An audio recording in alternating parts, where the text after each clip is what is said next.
All right, let's now shift our attention to what is unfolding in Ukraine. Remember, the war in Ukraine is being fought between the Ukrainian soldiers and the Russian troops. Now, there are no Western boots on the ground, but almost every bullet, every artillery shell, and every bomb and every missile that has been fired by the Ukrainians has been provided to them by the West, predominantly the United States. Now, Russia has repeatedly questioned this. It has accused the West of fueling this war. The United States is in fact at the forefront of pumping in billions of dollars worth of weapons to the Ukrainians. The reasons for Biden's benevolence is not because it wants to protect Ukraine, but rather it is an open secret.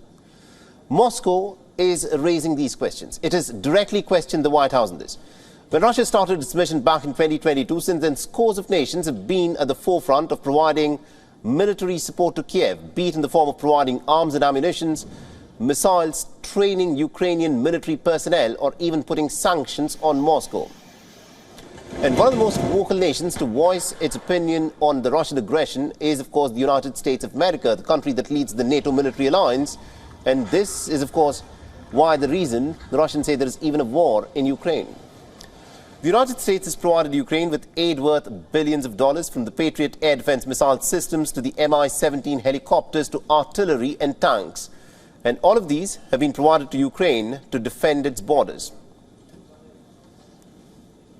It's going to continue to support Ukraine, help give them things that they need to better defend themselves.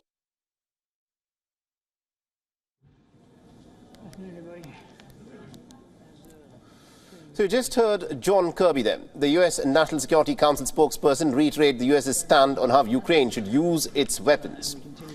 And while Biden has vowed to keep backing Zelensky, questions have now been raised over America's aid to Ukraine.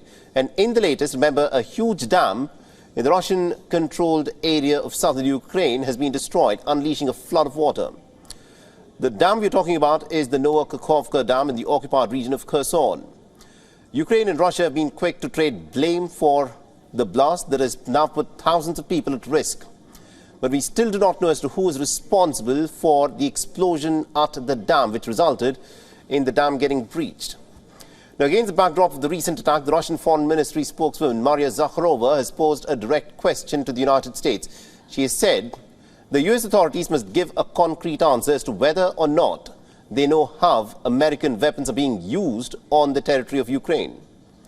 She's pointed to a statement that was made last December by the Ukrainian General Andriy Kovalchuk in an interview with the Washington Post. In the interview, the Ukrainian general said that on one occasion, as Ukrainian forces plotted a counteroffensive in the Kherson region, they had conducted a test strike using an American-provided HIMARS rocket launcher to puncture 3 holes in one of the floodgates of the Kakhovka Dam. The general who led the Kherson offensive wanted to see if the water levels of the Dnipro River could be raised enough to stymie the Russian crossings, but not flood the nearby villages.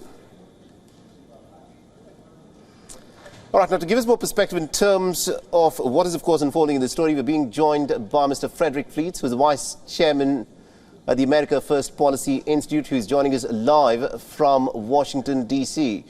Now, Mr. Fleets, thank you very much indeed for taking time out and speaking to us here on WION. Now, this is a question that a lot of people around the world are, of course, going to be asking. The fact that the United States of America is the forefront of providing weapons to Ukraine in its defense is well known.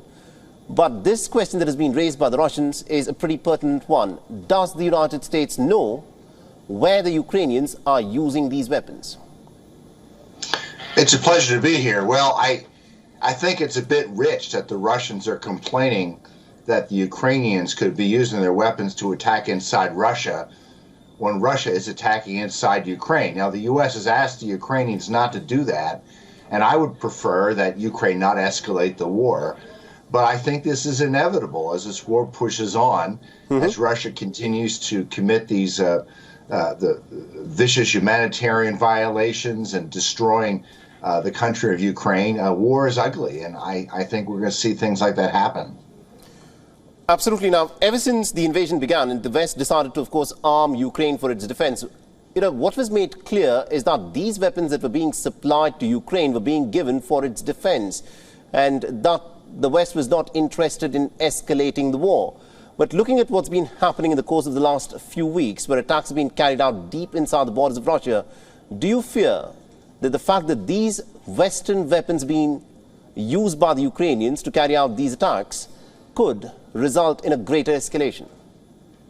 I am concerned about an escalation, and we did tell the Ukrainians they're not supposed to do that, but I think this was inevitable, and it worries me that we're moving in that direction, and there's no talk by the Ukrainian government or the Biden administration on a ceasefire or a settlement. There should be a serious effort to stop this war, which I think is going to become a long-term quagmire, a stalemate that I think ultimately Ukraine will lose. That's what we should be talking about, how to end the war. Absolutely, indeed. I'm pretty sure that we will get to the point where the leaders of the world, the people who are pulling the strings as to what is happening in the battlefields of Ukraine, will put their heads together and talk about how to end this war. But looking at what is happening unfold on the ground there, now the West has also promised to provide F-16 fighter jets to Ukraine. Do you believe that Ukraine would not use the F-16 fighter jets to carry out offensive attacks inside the Russian territory? And if they do, that could, of course, result in a much bigger escalation. I haven't seen any reports that that's going to happen. And these F-16s won't be arriving for months. The Ukrainian pilots have to be trained on them. There's no prospect of that happening in the near term. All right, but it's difficult to predict as to what's been happening on the battleground. But thank you very much indeed, Mr. Fleets, for joining us and getting us all those insights there. WION is now available in your country. Download the app now and get all the news on the move.